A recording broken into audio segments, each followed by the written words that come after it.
Assalamu алейкум, урматтуу замандаштар, урматтуу телекөрүүчүлөр. Борон шоу кечинде программасы кайрадан сиздер менен бүгүнкү жумада дагы эл ичи өнөр кенчи дегендей. Мына өзүңүздөр жакшы билесиздер, Борон шоу программасына жекеле белгилүү ырчылар, өнөрпоздор келбестен, эл арасынан дагы башка кесипте иштеп жүрсө дагы өнөрлүү болгон адамдарды биз чакырып жүрөбүз. Мына бүгүн ошондой Астра Чыныбекова эжекебиз бүгүн бизде конокто келип отурат. Кош келипсиз. Ошондой эле Нурбек Өмүрканов деген, ассаламу алейкум. Нурбек Өмүрканов деген иним болсо, бул экөөбүз мына чогуу чыгармачылыкта чогуу баштап иштеп дегендей, мына эми бул Нурбектин өнөрлөрүндө Кудай буйрса дагы алды дагы көп өнөрлөрүн көрөсүздөр. Өзүнүн үнү дагы, өзүнүн жүрүм туруму дагы биринчи баягы адамкерчиликтүү жигит, андан кийин анан барып өнөрдү аркасынан аркалап эмгек менен аракет кылып кеткен болсо, мына сиздерге көптөгөн өзүнүн жакшы өнөрлөрүн тартуулай турган дагы Нурбек деген инибиз бүгүн конокто. Кандайсыздар анан, кош келипсиздер. Эже орозо кармадыңызбы? Орозо кармадым. Ошо орозо 30 күн орозо кармадым. Канча жылдан бери кармап келатасыз? Биринчи жолу кармадым. Биринчи жолу кармадым. Аябай орозонун касиети жакшы экен, аябай жеңилдеп. 1-2 күн карызым бар эле, анан эми кармайм го эми. Баягы тиги анекдоттогудай болуп, бирөө келип базарга келип, акчам жок эле, үйдө келинчегин ала келчи базардан деп атат, алмаңдан бир карызга берип турбайсыңбы дептир да. Анан кийин өзүң остuyуп көр десе, ой мен азыр орозомун, орозо бүткөн экен да. Ой орозо бүтпөдү эле, эмне орозо кармап атасың десе, ой менин карызым бар эле дептир да. Эсанда берки жигитмит кот десе, сен Кудайдан карыз алып алып эмгичи кутулбай атсаң, сен менин карызымды качан бермелигиңди бербей койчу дейт ансырында. Карыз. Эми аял затын тамаша, аял заты өзү негизи карыз болот орозодо, андан кийин 2-3 күн же 5-6 күн орозону улантып кармайт дегендей. Эжем болсо ошентип орозо кармаган экен. Нуке, сен кандай болду орозо чагы? Мен да жакшылап ниет кылып аткам. Анан айылдан ата-энем орозо кармап ооз бекиткенине байланыштуу барып кызматтарды кылдым. Иним, менден кийинки иним болсо чет жакта болчу, чет өлкөдө. Мен болсо барып кызмат кылып айылда жүрдүм. Жакшы, анда орозоң кабыл болсун деп кое берели. Сен ата-эненин орозо кармашына шарт түзүп берип, калган жумуштарды өзүң мойнуңа алган болсоң, демек сен орозо кармаптырсың деп айтабыз.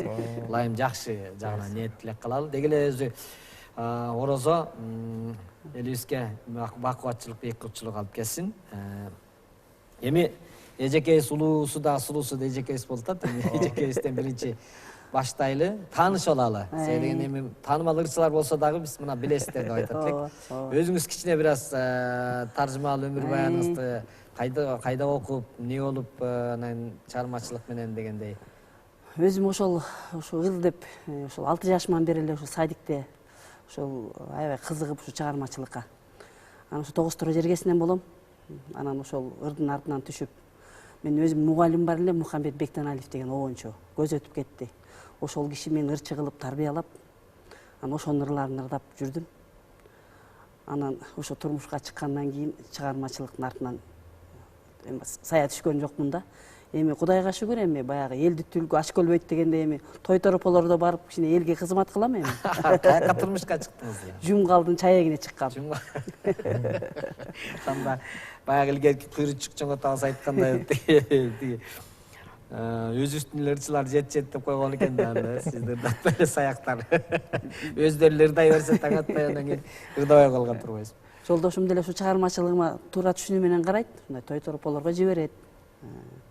Ошол эми мен чыгармачылыгын колдоп эле турат жолдошум. Тойлорго барганда эми мындай тааныштарга эле ырдайсыз да, же мындай заказ менен да бар ырдап каласызбы?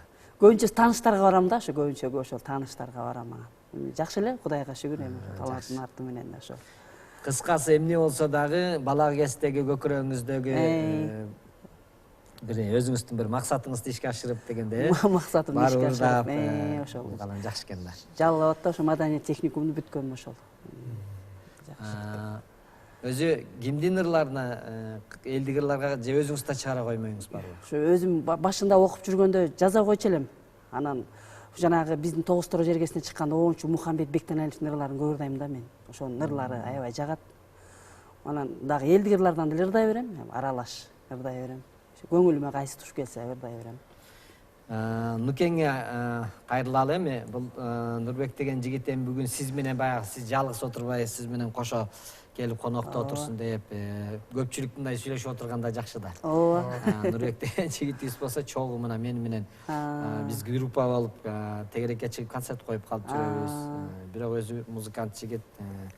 Нуке эмне жаңы ырлар жаратып атам деп өткөндө бир айтып аттың эле.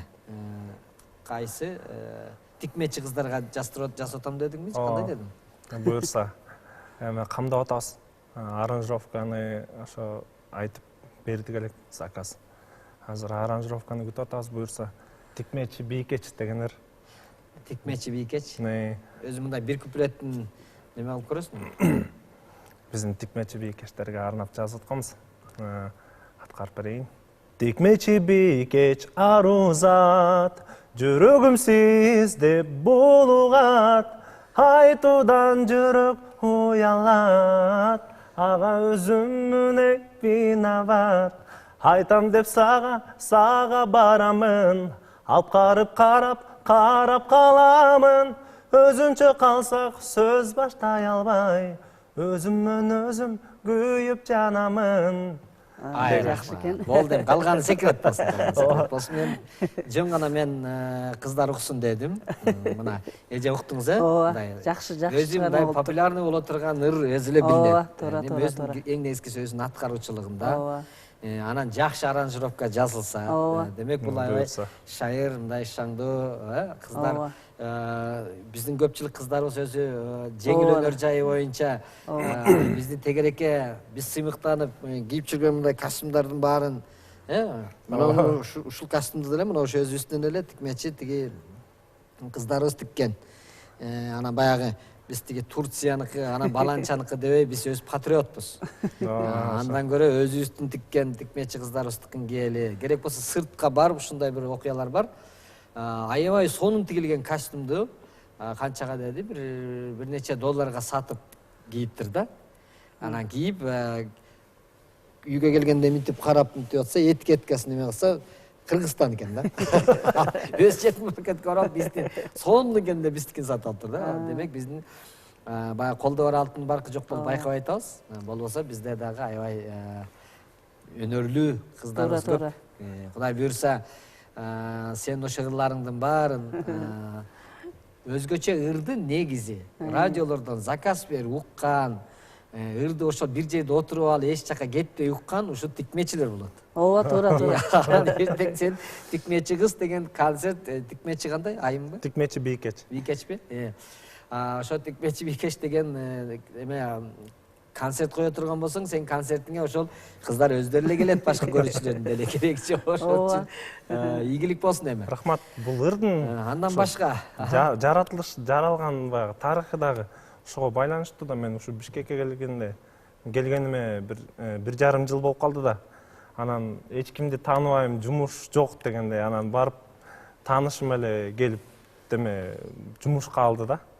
Жанагы материалдарды ташып эме анан ошол жактан тикмечи бийкечтерди көрүп баягы жүрөгүмдө калып калган экен. Анан Акчоол Канатбек уулу деген агам бар, мыкты төкмө акын, Майра Керим кызынын уулу. Ошол агама айтып анан жаздыртып алдым менен ушуларды. Анан ошону буюрса камдап атабыз. Жакшы экен. Виноват деген орусча сөз бар. Аны эмнеге кошуп койдуңуз эле деп сурасам, элдин эсинде бат калат, бир орусча сөз коюп койгон. Анын идеясы. Ал профессионал экен. Элдер менен иштешип жүргөн. Мынча болду эми мына комузуңузда Токтоолдун комузуна окшош экен. Бир чыгармаңызды угуп алам да.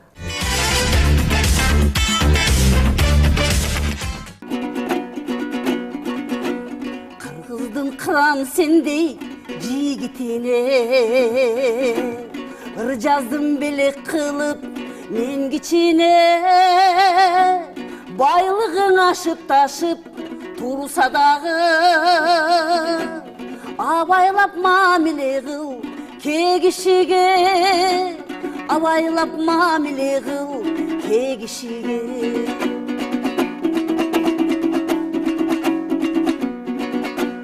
Алыс бол ичи бузук адамдардан. Алардын айткандары бары жалган. Тутутуп ата-энени сыйлап өтсөң, жашооңдо болбойт жигит эч бир арман. Жашооңдо болбойт жигит эч бир арман.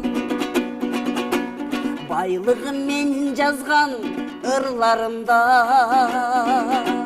байлыгым менин ички сырларымда. Мен сенден өтүнөрүм кагылайын.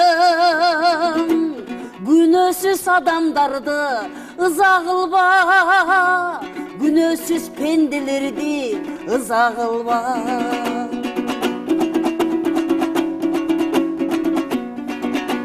Даңкыңды даңазалайм ырым менен, кыргыздын жигитисиң пейлингенен. Садагам аман эсен жүрсө экен деп, ата-энең сыймыктансын өзүң менен. Эл журтуң сыймыктансын сени менен.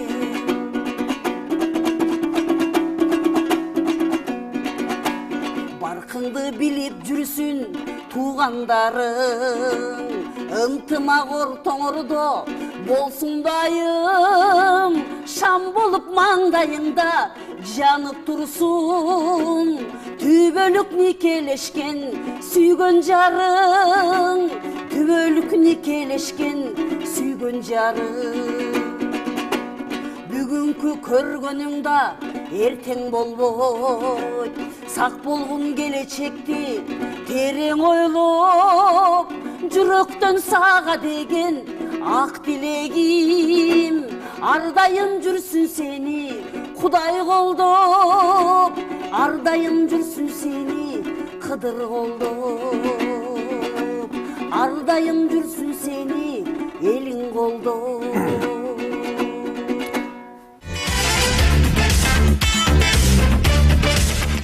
Нурбек жаныңызга отургусуп алып мындай бир эме кылып аткан, акыл насаат айтып, каалоо тилек айтып аткан. Маған да ошондой болуп жакшы отур. болду. Сен да угуп алып. Өзүнчө таасир алыпчы. Бир четте туура эле, сен азыркы жаштарга ушинтип маңдайга отурсак айтыш керек. Туура. Бактылуу болгула, жакшы жашагыла, жакшы жүргүлө, ата-энеңер кубанган, сүйүнгөн болсун силер үчүн депчи. Жакшы таасир калтыра турган ырда. Биринчи, эжең экөөбүз улуубуз дейм сенден, ошон үчүн сага бир кеңешибиз да. Эң биринчи бизерге баягы туура эмес нерсе кылып алсам Кудайдын алдында күнөөлүү болбойн деп, анан экинчи ата-энемди ыңгайсыз кылбайын деген неме эле ушу жүрөгүңдө болсо эле, ушу жакшы иштерди кыласың да. Туура. Кана эмне иш кылып атасың ата-энеңди кубандырып айтчы. буюрса сонун пландар бар. Ушу Бишкек шаарына келгенден кийин ушунча кадам таштагандан кийин баягы бир жакшы результат көргөзүп, жакшы ырларды жаздырып, маданият жагынан өзүмдү көргөзгүм келип турат. Жана ошондой эле айта кетүүчү нерсе, мен атамдын да апамдын да жолун жолдогом. Анткени мен атам болсо сварщик, мен сварканы билем. Кичинекей кезимде сваркалап жүргөм. Жана ошондой эле кесибим болсо педагог, мамам болсо, апам педагог, мама папа деп айтып көнүп калыптырмын, эми кечирим сурайм.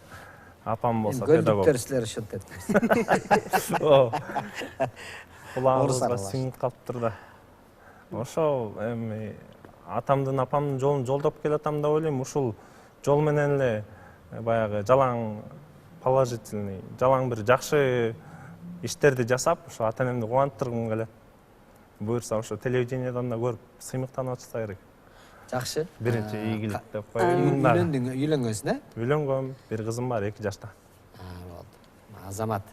Эми үйүнүңдү да мына азыр жанагы эме кыз деп ырдаганда эле билдиңиз, эже? Үнү мындай башкачараак экенин, эже деле өзү чыгармачылыкта жүргөн, өзүнүн эжендир ырдаганын уктум да, кандай жакшы. Эми кел мына ортого туруп, микрофонду колуңа алып. Каракол шаарынан чыккан мыкты композитор Алик Коробаевдин агайыбыздын Акчардак деген чыгармасын жаңыртып берейин. Кабыл алып коюңуздар.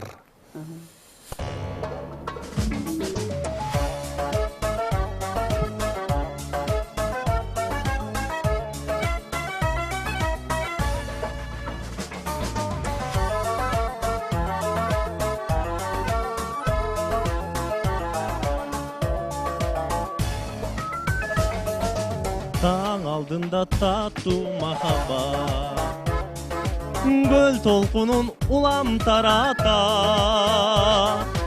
дал ошондо күлөп канатын, кийген өңдү аппак халатын. Ойкуйта кайкыт, ойкуйта кайкыт, ойкуйта кайкыт Акчарда, ошондо күлөп канатын, кийген өңдү аппак халатын. Ойкуйта кайкыт, ойкуйта кайкыт, ойкуйта кайкыт Акчарда. Көл түбүндө көлгүп чыгат, келбечүдөй кайра жайсыз зат. Бирок менин махаббатым айланчыкта барда калат. Көрүнө да калса, көрүнө да калса, көрүнө да калсаң Акчарда. Бирок менин махаббатым айланчыкта барда калат. Көрүнө да калса, көрүнө да калса, көрүнө да калсаң Акчарда.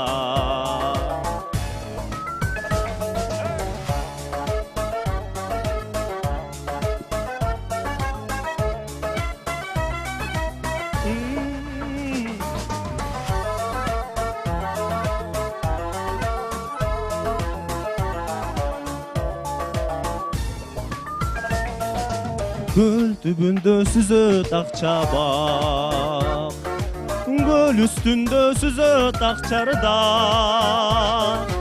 Арасынан таппайм өзүңдү, уnuttуңбу айткан сөзүңдү.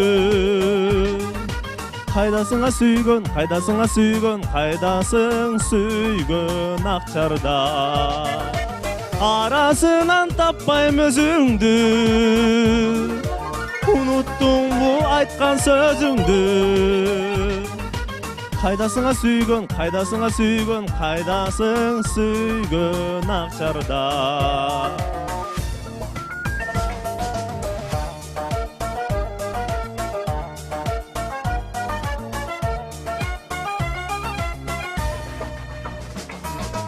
Кайдасыңа сүйгөн, кайдасыңа сүйгөн, кайдасың сүйгөн Акчарда.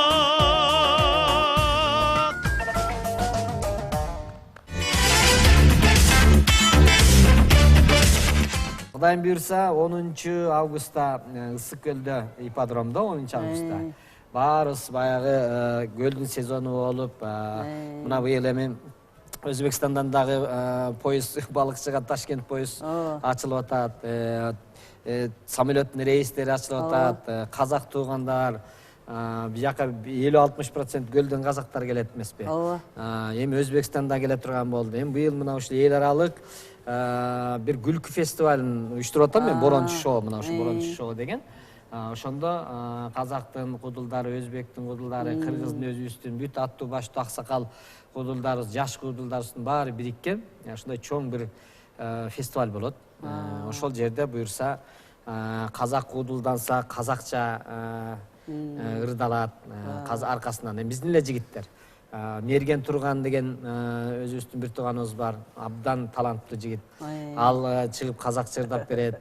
Андан кийин өзбек жигит чыгып кудулданган болсо Аваз Акын деген бир кыйын кудул бар өзбектин. Андан кийин Кыз Бурактан Сайкал карындашым өзбекче ырдап берет. Анан муну мен айтып атканымдын себеби бир чети баягы өзүмдүн көрсөтүүдө баягы май кармаган бармагың жалайт болуп баягы реклама кылып атам. Экинчи четинен айтып атканым эмнеге себептен азыр айтып калдым. Анткени Нурбек ошол жерден азыр мына ушул Акчарда анан кийин дагы бир көлгө ылайыкташкан экен. Анан Акчарда дагы буйрса дагы бир эски ырдан жандуу үн менен ырдап бере турган. Анткени мен мындай ишенип ырдай ала турган азамат жигиттерден деген кийинкилерден чыгып келаткан жигит эмесмин. Бир эл аралык деп калдык. Ушундай бир эл аралык конкурстаргабы же сыртка дагы мындай бир чыгып келген учуруңуз барбы? Же деги эле өзү эл аралык болбосо деле өзүбүздүн Кыргызстандын ичиндеги барып ырдап жүргөн конкурстарыңыз, катышкандарыңыз барбы? Ушу баягы студент болуп жүргөндө андай конкурстарга катышчу элем. Анан ошол Тогуз-Торон 70 жылдыгы болду. Ушу биздин ошол жерге ошондо чыгып филармонияда концертке катыштым. Эми сиз Тогуз-Торонго белгилүү эле болуп калган экенсиз. Эми белгилүү эле болуп калдым эми ооба. Тогуз-Торонго. Саяктарчы өздөрү эле ырдап бербей атабы, же аякта деле ырдап калып атасызбы? Аяктан деле чакырышат, чакыруулар болот. Аякта деле. Азыр Бишкекте турасыздарбы? Ооба, Бишкекте турабыз. Баары эле биякта да азыр элдин баары. Анда бияка келгенде эми анан ошол эжекем дагы биздин жанагы көрсөтүүнүн аягында телефондор жазып калабыз. Эжекем телефон чалып мына биздин көрсөтүүгө келип өнөрүн тартуулап коеюн деп калды. Мына эжекем келип отурат. Жалпы эле теле көрүүчүлөргө дагы ошону ушул убакыттан пайдаланып айтып кое берейин. Эжекесиздей болуп өзүнүн өнөрүн тартуулай турган. Башка кесиптен болсо дагы бизге андай эмеси жок. Ким кайсы кесипте болбосун, эми таланттууларды албетте өзүбүздүн өнөр посторду чакырып турабыз, бирок ошону менен бирге эле мына ушинтип кошулуп келип отуруп өзүңүздөрдүн дагы өнөрлөрүңүздөрдү тартуулап кетсеңиздер болот.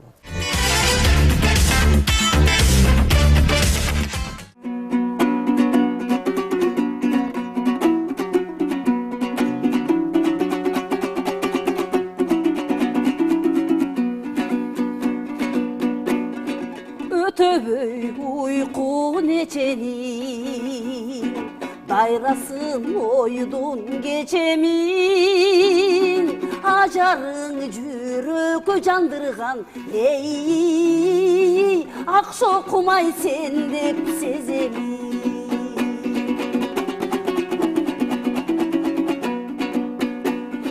Tartasın oydu jengesin, tartılıp gözgö gelesin, aylandı kanday kılamın, ey, erçitibay aldı elesin.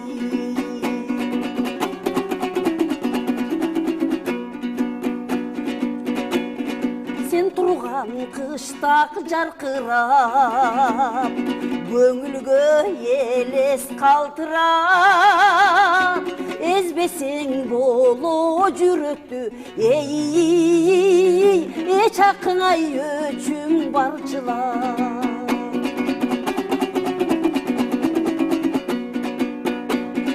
Көрбөсөң көңүлү жайланбай, көп ишин унут калгандай, жанында турсам жарым саат, ей, ошол күн эле мага эле майрамдай. Жанында турсам жарым саат, ей, ошол күн эле мага эле майрамдай. Ошол күн эле мага эле майрамдай.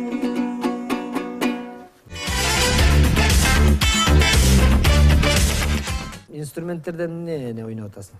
Инструмент комуз жаңы эле сатып алдым. Комуз жаңы сатып алып, ошо акырындан өзүм үйдөн эле чертип, мындай табып чертип атам буюрса. Гитара да алып буюрса үйрөнүп атам. Инструментте көп ойногон эмесмин, анткени жалкоолукпу эмнегедир үйрөнгөн жокмун. Азыр болсо ошо мындай талап болуп атат да өзүмө. Бала кезден үйрөнө берсең болмок экен, Азыр болсо сонун эжемдей болуп ырдап отурмак экен эфирде. Кызыгуу болсо. Аккордеон оңоюраак болот үйрөнгөнгө. Комуз оорураак өзү. Ооба, комуз. Комуздуку оорураак. Аккордеондун өзүн нота боюнча басып үйрөнө бересиң да. Комуздукун табыш керек. Бир жерден мындайраак басып алышы мүмкүн, бир жерде мындай басып алышы мүмкүн. Азыр аябай баары жетишип калбады. Колдо көнүш керек ага. Бирок анда эме экен, мындай экен. Аккордеон алган оорураак, комуз алган жеңилирээк. Арзаныраак комуз, аккордеон кымбат болот. Буюрса алабыз. Жок, үйрөнгөнгө. Наоборот, үйрөнгөнгө. Бул өзү жеңилирээк болгон менен үйрөнүш оор. Оор. Чынында. Ойночу адамдар ойнойт. Өзү негизи ырдаганда Нуке сен мындай үнүң опера ырдай турганга дагы ылайыкташкандай болуп атпайбы? Ошондо сага кайсынысы жакын? Элдик ырдап эстрадный жагына кет дегениңби азыркы учурга эми? Же сен дагы тойго басымдуулук кылып тойго чакырсын деп ырдай бересиңби же опера жагындагы оперный ырдап жүрөсүңбү өзү негизи? Ооба, классиканы эме студент кезде окууну классиканы бүткөм да ошо оперныйды. Каракол шаарынан Ыбырай Туманов атындагы музыкалык окуу жайынан бүтүп, ошо классиканы бүткөндөн кийин жүрөгүмө аябай жакын болуп калды. Ага чейин классиканы түшүнчү эмескем чын эле. Азыр болсо эми заман ушундай экен, бардыгына даяр болуш керек экен. Эстрадныйды ырдайбыз, элдик чыгармаларды ырдайбыз, жана ошондой эле мировой, дүйнөлүк хиттерди ырдаганга аракет кылып жүрөбүз. Операдан бир куплет мындай сосча акапелла кылып туруп бир мындай агайым музыка оркестры жок эле мындай эле бир.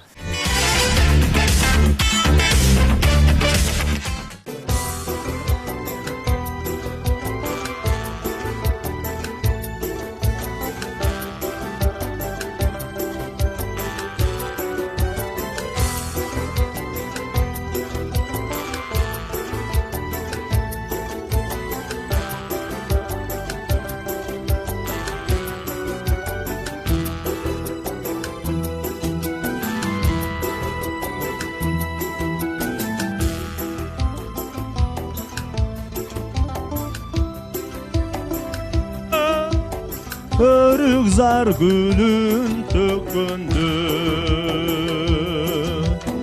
örüksüp jürek kubandı, özüңdü algaç görgöndü.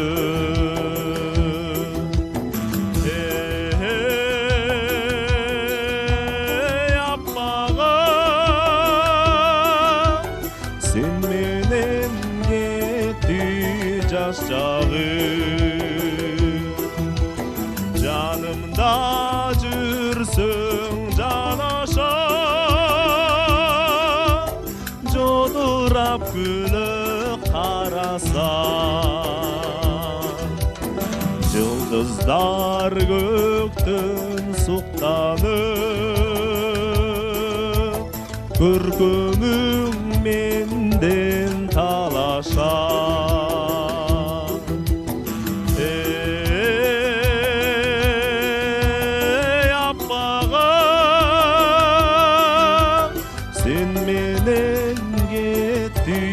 жаш жагы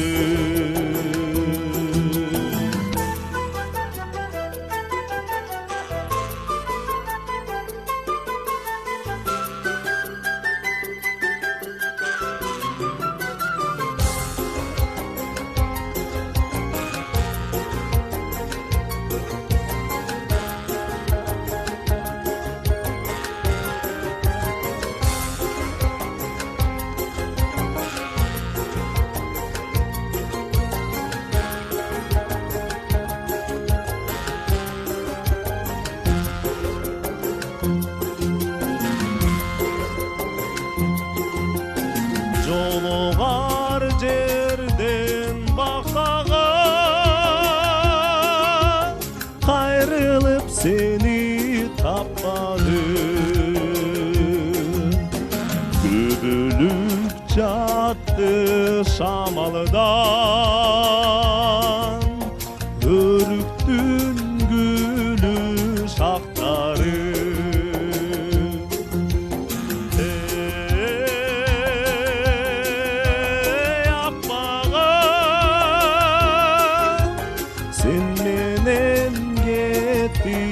жаш жагы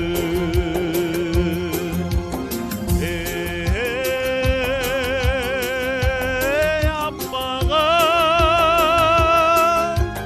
сен менен кетти жаш жагы сен менен кетти жаш жагы